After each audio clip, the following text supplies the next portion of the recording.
Yo, what's up? I'm Cleman Beats and today I'm giving you a tour of my brand new studio. It took me so long to build this motherfucker and I will be talking about everything here. First of all, I will be showing you all the synths, maybe make a little jam. Then I'm going to cover all the routing and all the cable stuff because this shit was really fucked up. I almost went crazy, real talk. So the problem is that these cables are too short to reach from the outputs of these synths and pedals into the new interface. So I had to order a bunch of new and longer cables. But I've just realized that I again forgot to order a cable like this. This is called an ADAT cable. It's an optical cable and I need that to connect my new interface to the old one because this one doesn't have enough inputs for all the synths, so I have to use this one to send in signal and send out signal so I can use the chroma console and the microcosm. And yeah, as you can see, it's pretty busy already, a lot of cables, but I've got these very cool things from Amazon. I have these long ass plastic fabric. You can simply put in cables here and they automatically snap. And it's actually not that expensive, so here it's from Amazon. Go check it out.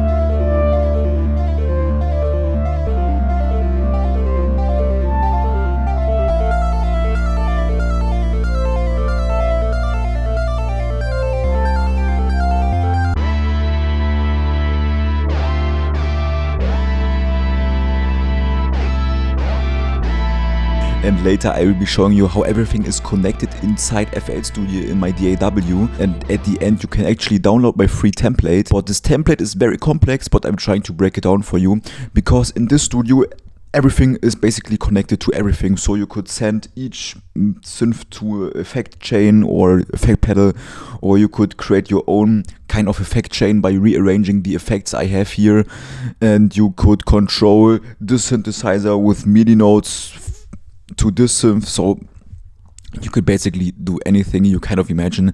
It's like Omnisphere in real life. It's some fucked up shit. But let me show you all the synths first before we get into all the complex stuff. But I want to show you the gear in a chronological order. So actually starting with the first synth that I've ever bought.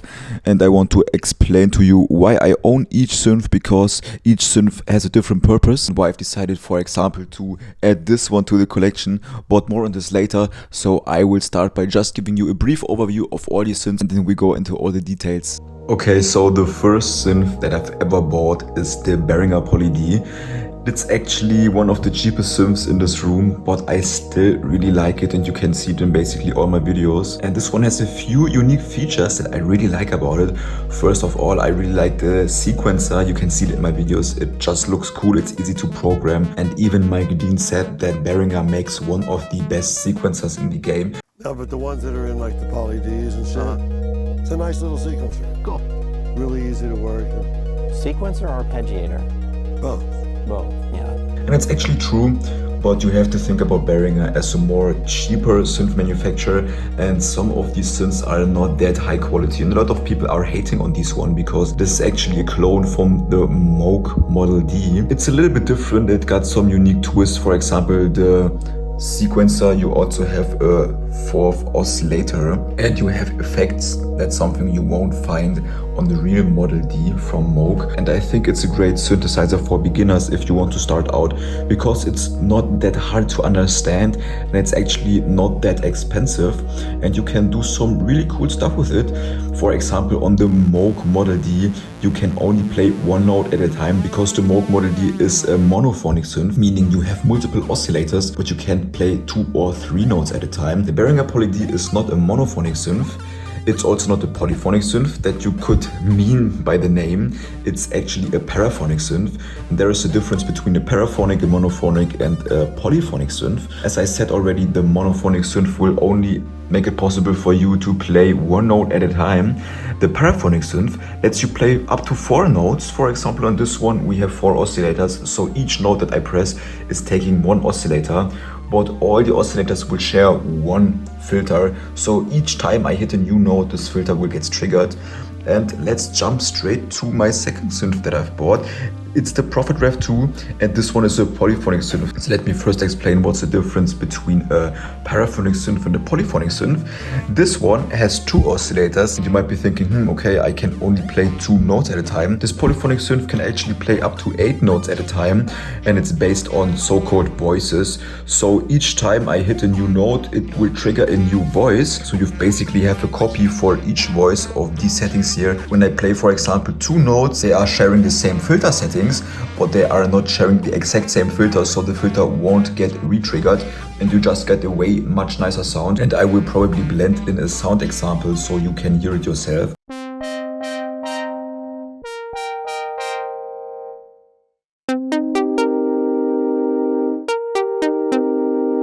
You have an effect section here with reverb, phaser, chorus delay. You have a sequencer section similar to the one on the Behringer Poly D, and I actually really like this sequencer section. It's a little bit more straightforward and easier to understand, but you can't do that much with it. And you also got an ARP module here. And the really cool thing about this synthesizer is the so-called bitimbral synth. You can basically dial in a patch and then go to the second layer and dial in another patch, and you basically have 2 patches layered over each other. And compared to the Behringer Poly D, this one is fully analog. All the oscillators are analog. In this case, the oscillators are digital controlled, but that's something that I actually enjoy, because when I'm using the Behringer Poly D, I always have to wait like 15 or 20 minutes for it to be warm, and then I can finally tune it. And this one, I will just fire it up and start playing without having to tune the oscillators or some other shit. You can just play it, and everything after the oscillators is analog, so it's an analog filter, analog envelopes, and the effects are digital as well, but it's still an analog synthesizer. And let's jump straight to the third synth that I've got. It's the Moog Matriarch. This one is actually one of my favorite synthesizers because you can do so many crazy stuff with this. In my opinion, it's way more advanced. The learning curve is really big, and you will be exploring new ways of sound designing every day. This one is so deep with so many hidden features. This thing is really like playing a video game, because there are so many, I don't want to call it Easter eggs, but hidden sound design features in this one. And you have 4 oscillators. This one can play chords similar to the Poly D. This one is paraphonic, and this one is paraphonic as well. So you could play 4-note chords, but only with the 4 oscillators.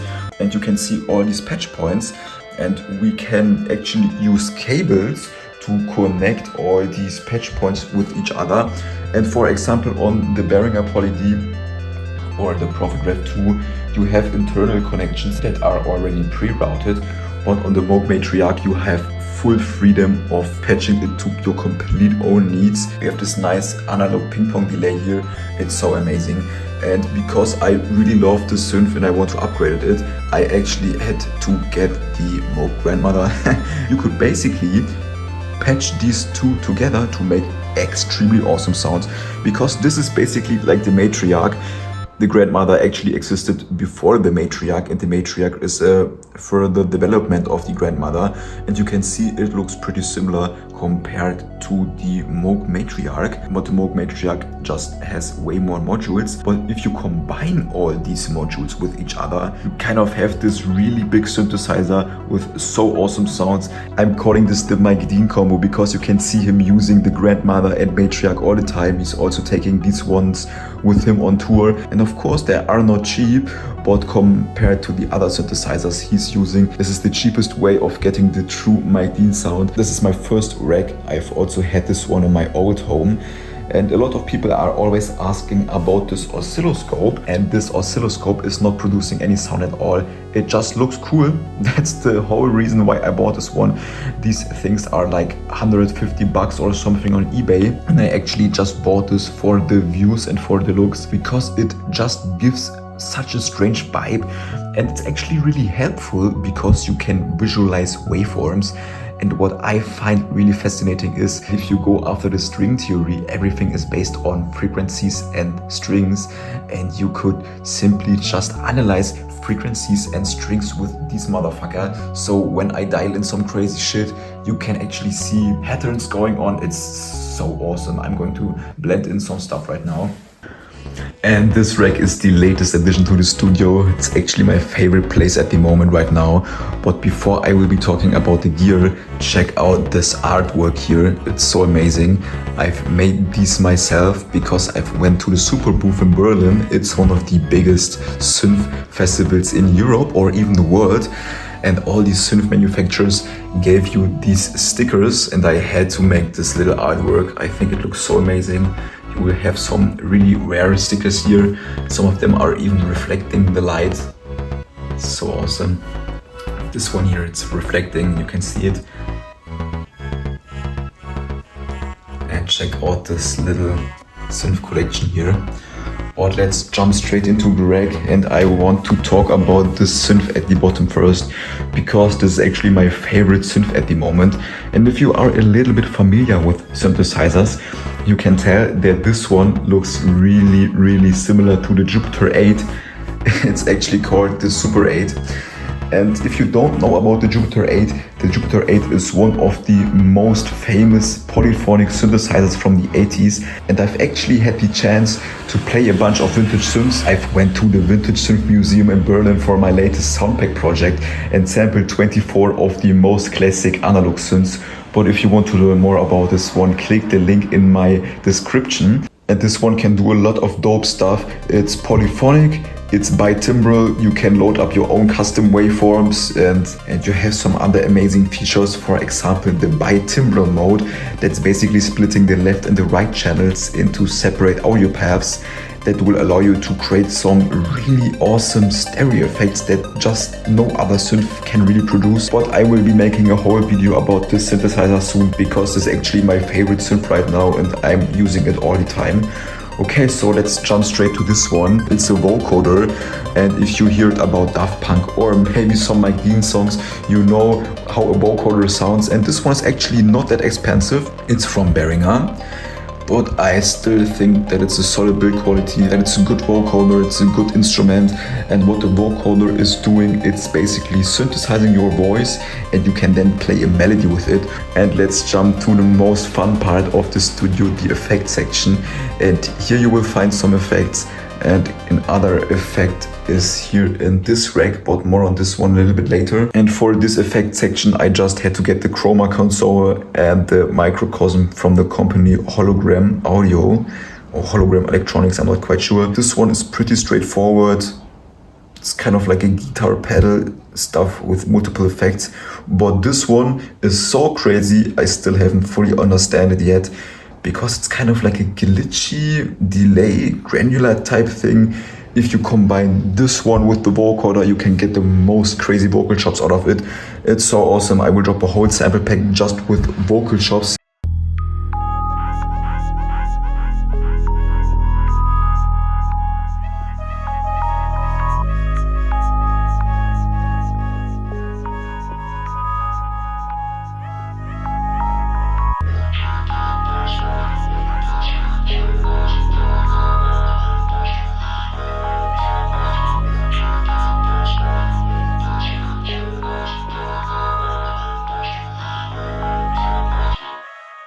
And my third effect is this reverb here.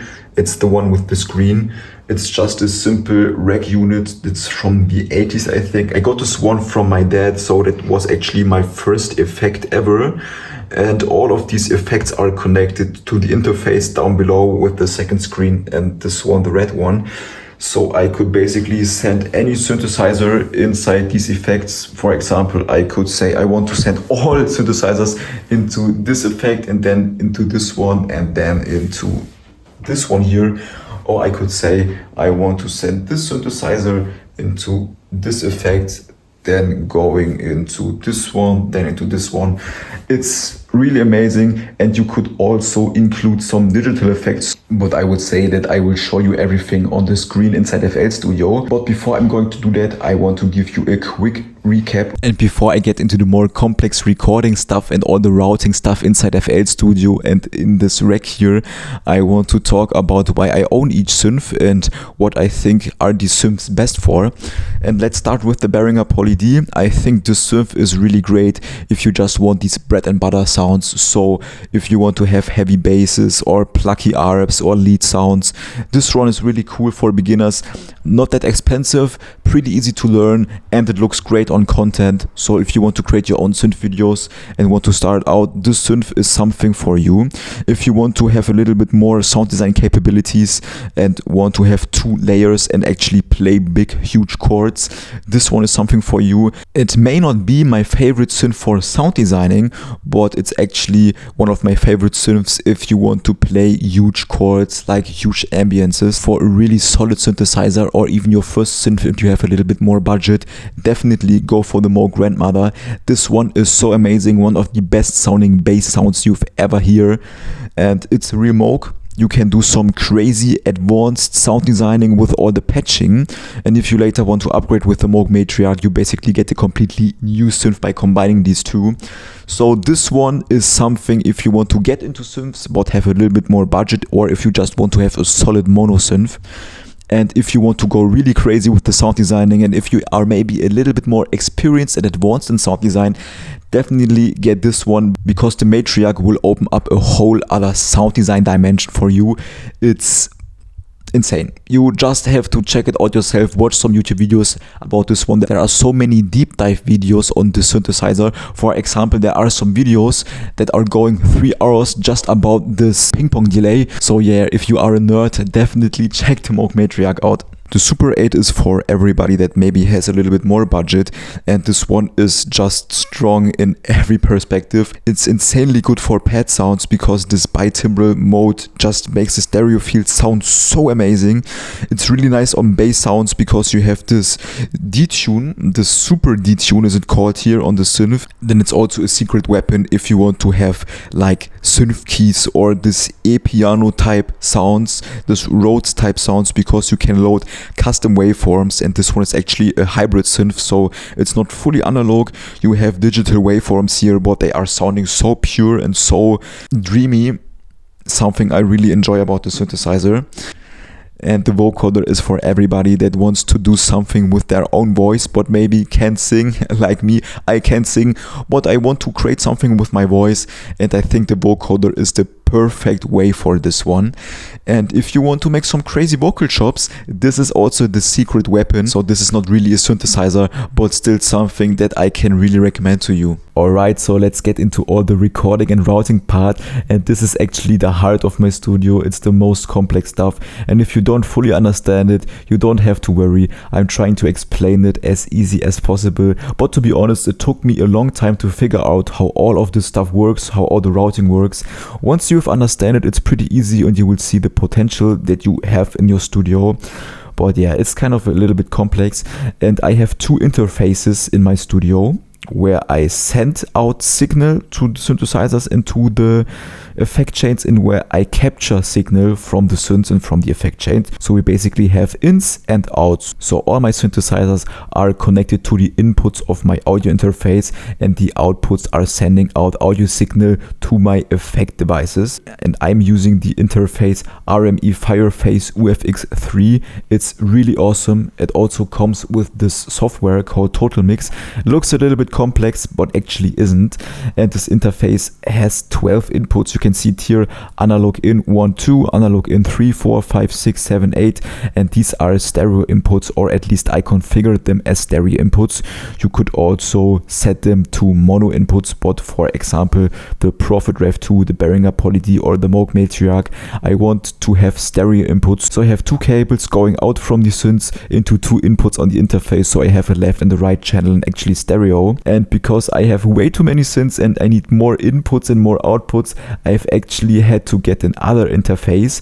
But this is not a fully functional interface on its own. It's called an ADAT expansion, and you can connect it to your main interface to have more inputs. And you can see it here, ADAT 1, 2, ADAT 3, 4, 5, 6, 7. And all my synthesizers are connected to the high quality inputs of the RME interface, so I have the best sound possible. And all the effect devices are connected to the ADAT, and I'm using the Ultra Gain Digital by Behringer. I will blend in the exact name here. And all my effect chains are running through this interface because the converters are not that good compared to the RME interface. So if I want to have the pure sound of the synths, the best sound possible, I'm going for the RME interface and all the inputs. And if I want to have some effects, I'm just sending them through the other interfaces. And at the bottom you can see all the outputs. So as I said, I have outputs sending out the signal to the effect chains, or I could even send the signal to some synthesizers, because you can, for example, send signal into the Moog Matriarch from another synthesizer to use the delay module as an effect device. So you don't even have to play the Matriarch, you could just use it as an effect device. And that's the reason why I have so many outputs here. More on the outputs inside FL Studio, but just for your understanding, we have inputs here where all the synths are connected, and we have outputs here that are connected to the effect devices. And if we jump into FL Studio, I have all my synths directly connected into the playlist. So I simply just have to click this button to record them. You could also do it in the mixer channel, so you have to arm it here, but I really like to do it this way. And I think you have to right click here, go to track mode, and then you can select your inputs. So you have the exact same thing. And I also find it really cool because you can see a little audio meter here and can see if it's clipping. You can change the inputs and you can also change the recording mode. But I have everything set to external input only and monitor external input, so I can hear the synths whenever they are playing. And that's everything set up in the playlist. And let's jump straight into the channel rack. For the channel rack, I have some drums here ready to go. They are out to 2 channels already, so I can just program in drums and mix them. And for all the synthesizers here, we are using the MIDI out plugin in FL Studio, so I can actually control the synths with my MIDI keyboard and play all of these synths. So I could, for example, layer all of these here together and then play one note, and all of the synths are getting triggered. And you can also draw in notes with the piano roll.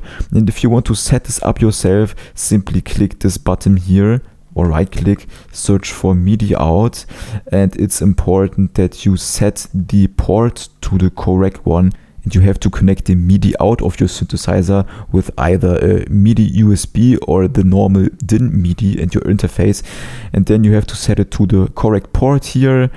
And in the options, but that's something more complex I'm going to talk about in a different video if you are interested, because this is like really nerdy stuff. But you can see, for example, the Rev 2 is set to the port 4, and if you jump into the Rev 2 MIDI out here, it's also at port 4. So that's basically how you do it in the options, MIDI settings. And if you want to use these synths to send out MIDI data from the keyboard into FL Studio, you simply have to enable the inputs here. But I'm mostly not doing this, so I'm not sending out MIDI notes from the synths. I'm mostly sending out MIDI notes from FL Studio, or just recording the raw audio in FL Studio. And let's jump into all the effects, and here is where it gets complex. And before we talk about all the in-depth stuff in the mixer, I want to give you a brief overview. So at the beginning of my chain, I have a melody bus where all my melody elements are going through. So each of these synths and each of these effects are going into the melody bus. And then I have a drum bus where all of the drum samples are going in. And these two are going into a beat bus. that's then going into the master, and I like to do it that way so I can mute the whole session without having to mute the master, and I can mute the melody bus and the drum bus. And you can see it here, these are basically just the inputs from the synthesizers, and they are all going into the melody bus.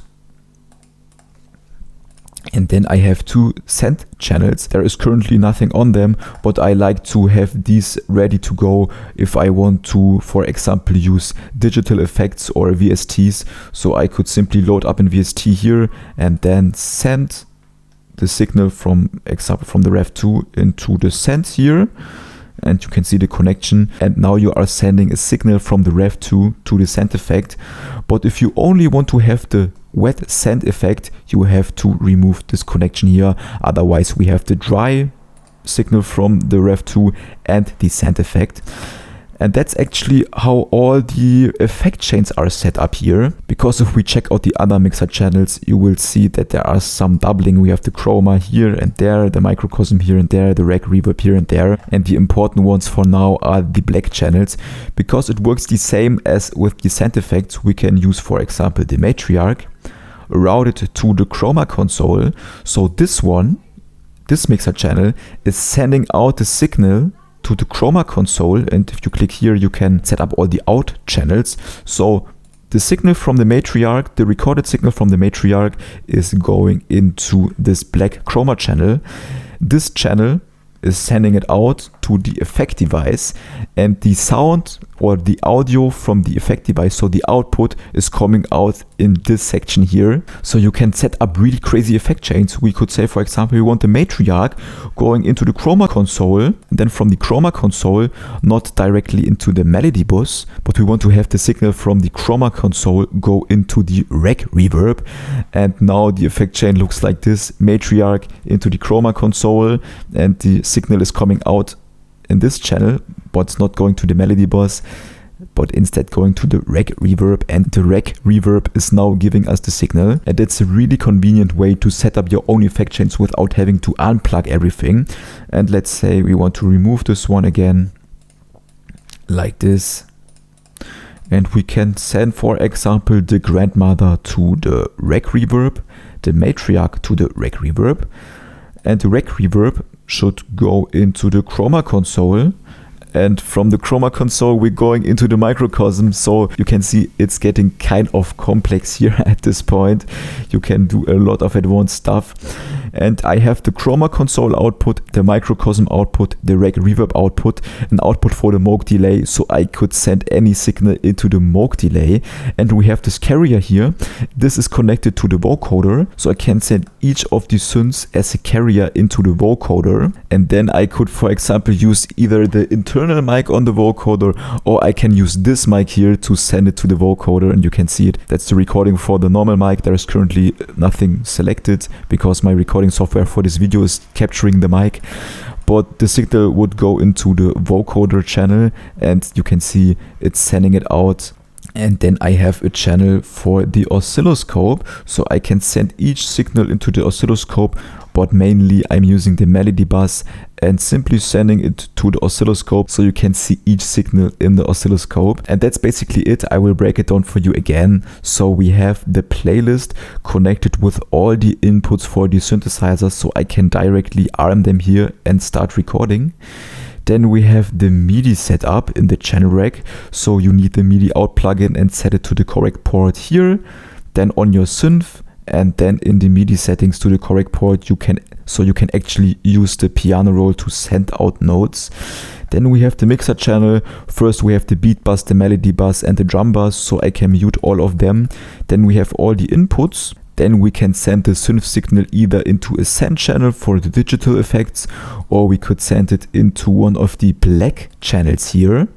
And these black channels are sending out the signal to the effect device, and the sound that's coming out of the effect device will come out at these channels.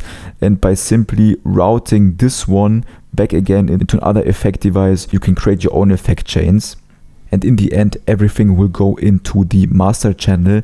And I have a fruity limiter loaded up, but it's actually not limiting. The ceiling is completely open. I'm just using a little bit of the saturation. You can see it here, just a little bit, so we don't have clipping but saturation going on. If you want to have hard-hitting beats, check out this trick with the limiter, just a little bit of saturation going on, and if you increase the gain, you can get really crunchy beats. So I hope that you've learned something in this video.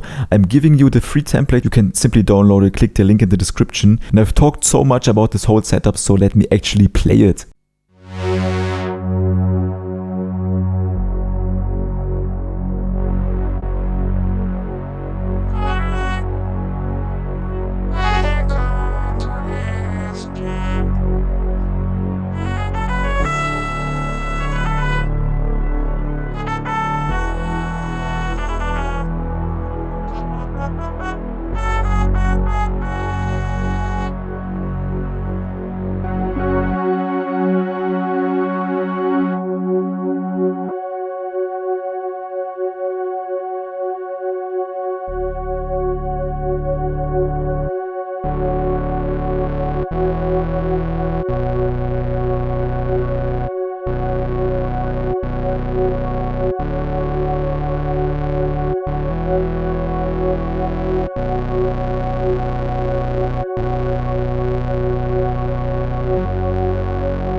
Synthesizers.